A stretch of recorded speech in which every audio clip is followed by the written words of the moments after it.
હળવદ નગરપાલિકા દ્વારા fire safety મામલે 43 ઇસમોને નોટિસ ફટકારાઈ। 3 દિવસમાં ફાયર સેફટીનું સર્ટિફિકેટ મેળવી લેવાની તાકીદ કરતા ખાનગી સ્કૂલો અને હોસ્પિટલ સંચાલકોમાં દોડધામ મચી। હળવદ નગરપાલિકા દ્વારા હળવદ શહેરના સરકારી અને ખાનગી હોસ્પિટલ, મોલ તેમજ હોટેલ સહિતના 43 ઇસમોને નોટિસ આપી હતી। નોટિસમાં જણાવ્યા પ્રમાણે 3 દિવસમાં ફાયર સેફટીના સાધનો વસાવી લેવાની તાકીદારી હતી। આમ 3 દિવસની તાકીદ કરતા હોટલ માલિક અને હોસ્પિટલ માલિકોમાં દોડધામ મચી ગઈ હતી। રાજકોટની ઘટના બાદ ગુજરાતભરમાં તંત્ર એક્શન મોડમાં આવ્યું હતું।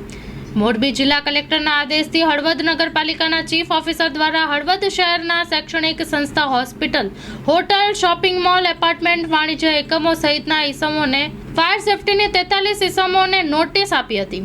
નોટિસમાં જણાવ્યા પ્રમાણે ગુજરાત અગ્નિ નિવારણ અને જીવન સુરક્ષા ઉપાય વિશે અધિનિયમ 2013 ફાયર સેફટી ચુસ્તપણે અમલ કરવાનો હોય ત્યારે જીવન સુરક્ષા માટેનું સ્થાપન કરવામાં આવે છે।